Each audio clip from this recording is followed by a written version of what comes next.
नमस्कार दोस्तों, स्वागत है आपका विचार वेदिका चैनल पे। आज हम पढ़ेंगे द्विवेदी युगीन कवि और उनकी रचनाओं को।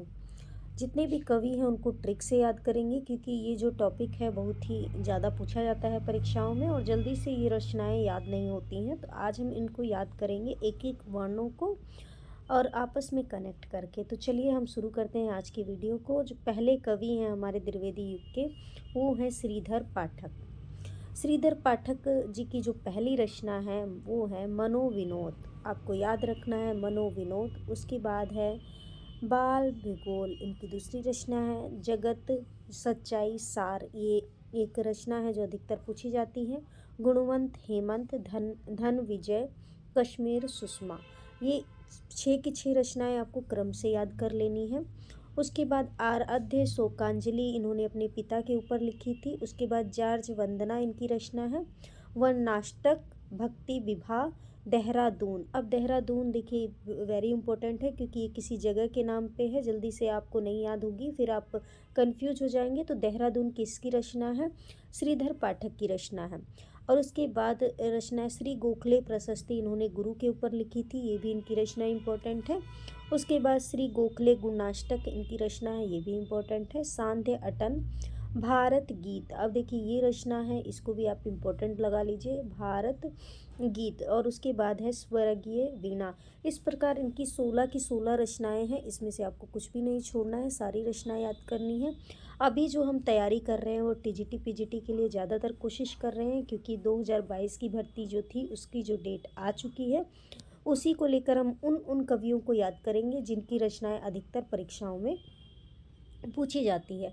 तो श्रीधर पाठक की 16 की 16 रचनाएं हमने एक बार पढ़ ली है, दोबारा से रिवीजन कर लेते हैं। पहली है मनोविनोद, बाल भूगोल, जगत सच्चाई सार, गुणवंत हेमंत, धन विजय, कश्मीर सुषमा, आराध्य शोकांजलि, जार्ज वंदना, वन नाटक भक्ति विभा, देहरादून, श्री गोखले प्रशस्ति, श्री गोखले गुणाष्टक, सांध्य अटन, भारत गीत और स्वर्गीय वीणा। 16 की 16 रचनाएं हैं, 16 की 16 रचनाओं को हमने पढ़ लिया। उसके बाद इनकी कुछ रचनाएं हैं जो अनुदित हैं। अनुदित रचनाएं इनकी हैं, देखिए पहले गणेरिया और दार्शनिक।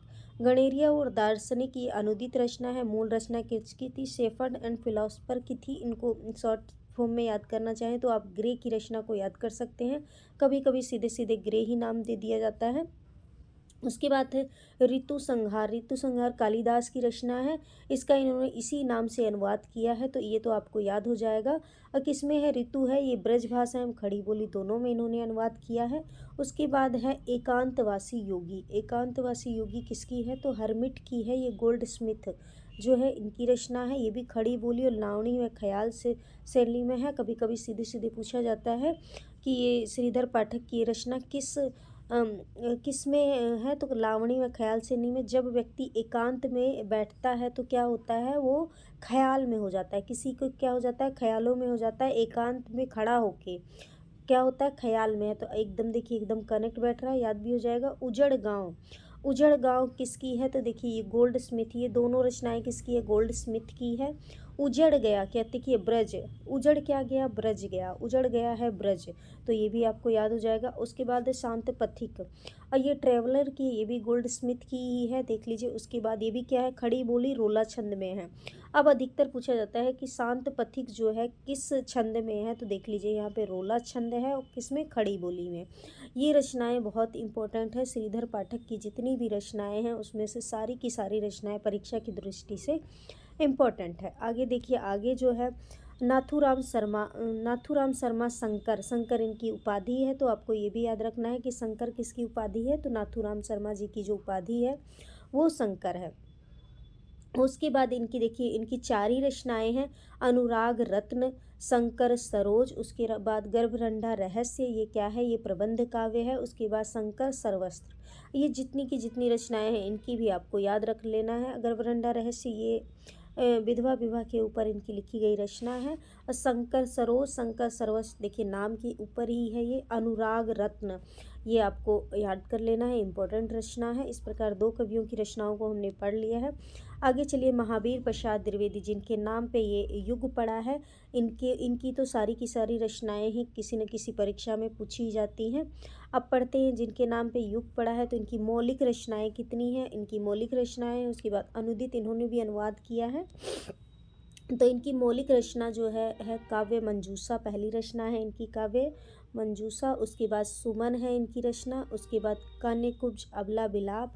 उसके बाद देवी स्तुति इनकी रचना है। और उसके बाद कान्यकुब्ज वलिवृद्धम कविता कलाप। देखिए सारी चीज़ों में क्या क्या कॉमन लग रहा है आपको, देख लीजिए। काव्य मंजूषा, उसके बाद सुमन, सुमन देख लीजिए इनकी एक रचना है सुमन। उसके बाद कान्यकुब्ज अबला बिलाप, देवी स्तुति शतक, कान्यकुब्ज वलिवृद्धम, कविता कलाप। कविता कलाप भी कई बार परीक्षा में पूछी गई है।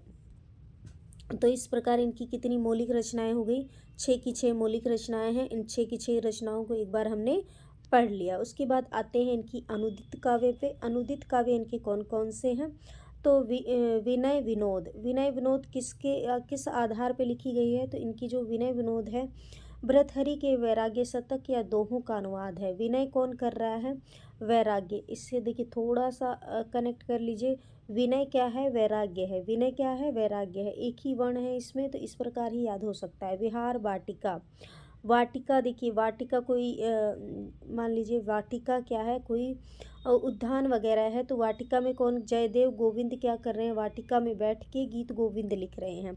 तो विहार वाटिका किसके ऊपर लिखी गई है, जयदेव कृत गीत गोविंद के ऊपर लिखी गई है। उसके बाद ऋतु तरंगणी, ये भी ऋतु तरंगणी, ऋतु यहाँ भी आ रहा है, ऋतु यहाँ भी आ रहा है, कालिदास के ऋतु संहार का छायानुवाद है। उसके बाद गंगा लहरी, गंगा लहरी को मैं आप लोगों को कहूँगी वेरी इंपॉर्टेंट है, क्योंकि ये ज़्यादा पूछी जा रही है। गंगा लहरी क्या है, पंडित जगन्नाथ की रचना गंगा लहरी का ही अनुवाद है। किसमें, सवैया छंद में है। आपको छंद हमेशा ये ध्यान रखना है कि कौन सी रचना किस छंद में लिखी गई है। तो गंगा लहरी किसकी है, जगन्नाथ की रचना गंगा लहरी का अनुवाद है। स्नेहमाला, स्नेहमाला किसकी है, तो स्नेहमाला जो है भर्तृहरि के श्रृंगार शतक का क्या है, दोहा छंद में अनुवाद है। उसके बाद कुमार संभव सारी, इसमें जो परीक्षा का पैटर्न बनेगा ये बनेगा कि इसमें से कौन सी रचना इनकी मौलिक है, कौन सी रचना अनुदित है। तो इस फर्क को आपको दोनों को याद करते हुए चलना है। इस प्रकार हमने किसको, 3 कवियों को पढ़ लिया। आगे के कवि पढ़ेंगे बाल मुकुंद गुप्त। अब बाल मुकुंद गुप्त की कोई विशेष ज़्यादा रचना नहीं है, इनकी स्फुट कविता ही है ये। बस एक बार इनका ये भी देख लीजिए, 1905 है। 1905 में एक घटना हुई थी, बंगाल विभाजन, इसको भी आप लोग याद करते हुए चलेंगे। उसके बाद देखिए अब आते हैं अयोध्या सिंह उपाध्याय। द्विवेदी युग के दूसरे बड़े कवि हैं अयोध्या सिंह उपाध्याय। इनकी रचना देखिए क्या है, कबीर कुंडल। क्या है, अयोध्या सिंह उपाध्याय कबीर कुंडल इनकी रचना है। रसिक रहस्य, कृष्ण शतक, प्रेम प्रपंच, उसके बाद प्रेमांधु वारिधि, प्रेमांभु प्रश्रवण, उसके बाद प्रेमांभु प्रवाह, प्रेम पुष्पोपहार। ये सारी की सारी रचनाएं क्रम से ही याद करनी है, आपको कुछ भी नहीं छोड़ना है। उसके बाद काव्यो पवन इनकी रचना है। ऋतु मुकुर रचना है। पद प्रमोद, चुकते चौबते, पद प्रसून, उपहार। उपहार देखिए इसको तो आप बिल्कुल याद कर लीजिए। बोल चाल, रस कलश, रस कलश इनकी बहुत इंपॉर्टेंट रचना है। उसके बाद चोखे चौबते, फूल पत्ते, कल्पलता, ग्राम गीत। अब देखिए यहाँ पे ग्राम गीत आया है, आप इसमें श्रीधर पाठक की रचना मत लगा दीजिएगा। ग्राम गीत किसकी रचना है, उपाध्याय जी की है। मर्म स्पर्श भी इनकी रचना है। दिव्य दोहावली और अहर्योध सतसई इनकी रचना है। उसके बाद जो है इनके प्रबंध काव्य, प्रबंध काव्य जो है इनके वो भी इम्पोर्टेंट है, तो इनको भी आप लोगों को पढ़ लेना है। प्रबंध काव्य प्रिय प्रवास है इनका। प्रिय प्रवास में कितने सर्ग हैं, 17 सर्ग हैं। उसके बाद देखिए इनका है एक वैदेही वनवास। किस वैदेही वनवास में कितना है, तो 18 इसमें सर्ग हैं, ठीक है, ये भी याद करना। एक पारिजात है इनकी रचना। पारिजात में कितने सर्ग हैं, तो पारिजात में 15 सर्ग इनके हैं। इस प्रकार हमने द्विवेदी युग के महत्वपूर्ण कवियों को पढ़ा। आपको वीडियो कैसा लगा आप लोग कमेंट करके मुझे